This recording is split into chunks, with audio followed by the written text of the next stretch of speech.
Hello guys, कैसे हो आप सब। उम्मीद है आप बहुत अच्छे होंगे। बहुत सारे बच्चों की क्यूरी रहती थी कि हरियाणा में जब हम एडमिशन लेने के लिए काउंसलिंग में भाग लेंगे तो हरियाणा स्टेट का क्या फ़ैसला रहने वाला है।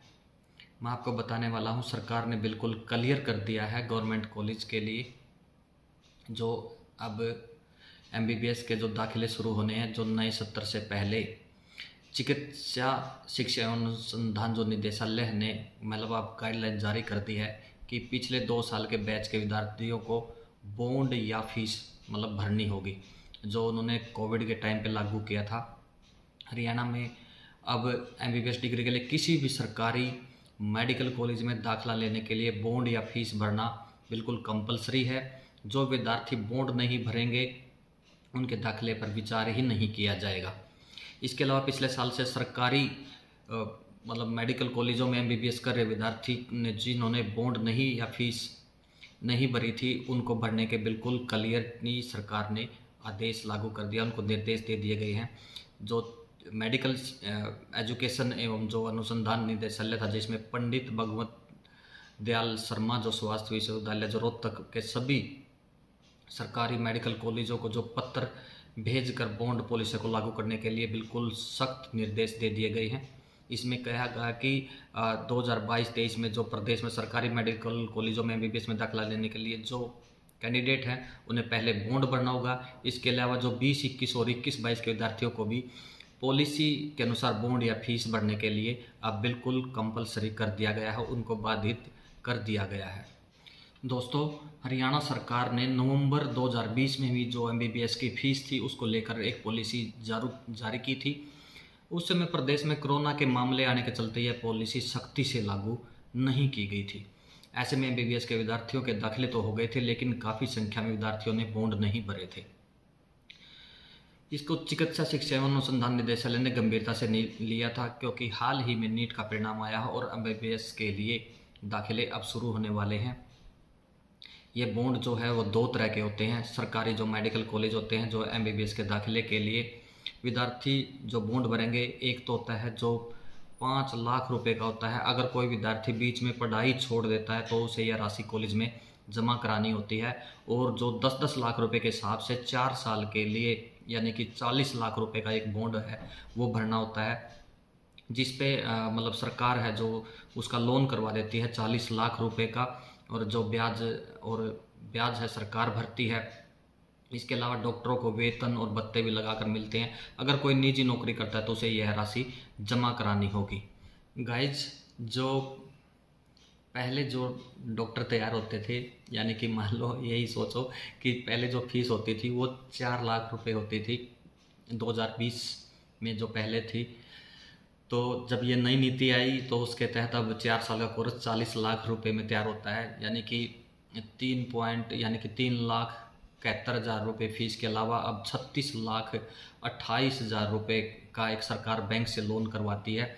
आमतौर पर पहले एक अभ्यर्थी को सालाना 53,000 रुपये फीस देनी होती थी। इसके अलावा 15 से 20,000 जो हॉस्टल की फ़ीस होती थी बस। लेकिन अब सरकार ने सालाना फीस में 10% बढ़ोतरी का मतलब जो कर दी थी, ये तो आप जान ही चुके होंगे।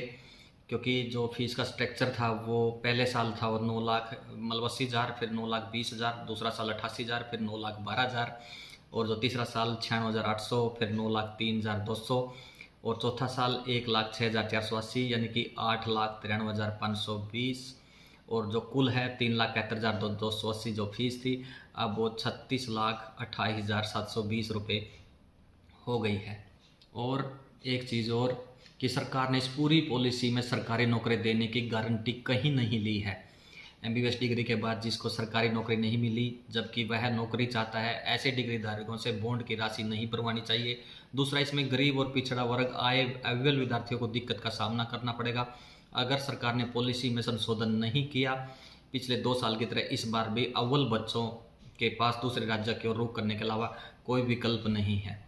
अब आप सोच के देखना है कि एक बच्चे ने अभी एडमिशन लिया है और उसके सिर पर 40 लाख रुपए का कर्जा उसके सिर पर आ गया, और आगे का ये तो सरकार मान ही नहीं रही कि भाई उनको हम बिल्कुल नौकरी मिलेगी या फिर वो प्राइवेट में जाएंगे।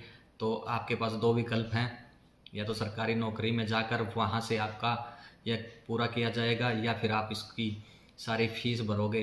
तो ये अब निश्चिंत है कि हरियाणा सरकार ने बिल्कुल ये कड़ी तरीके से इसको लागू कर दिया है। तो अभी जो भी आपने एडमिशन लेना है, इस प्रक्रिया के तहत ही, आपका बॉन्ड के तहत ही आपका एडमिशन होगा। तो आप अपने हिसाब से ही इसको अब उसी तरीके से ही इसमें काउंसलिंग में पार्ट लेना, जो आप सरकार के दिशा निर्देश हैं उसी के हिसाब से आपको चलना पड़ेगा। तो दोस्तों, मैं तो यही कहूँगा कि जो हमारे टॉप बच्चे हैं हरियाणा से, वो पिछले 2 साल से बिल्कुल वो कोशिश करते हैं कि हमारे को अदर स्टेट में ही एडमिशन मिल जाए, ताकि वहाँ, क्योंकि वहाँ ये चीज़ें नहीं हैं और वो जाकर वहाँ एडमिशन ले लेते हैं।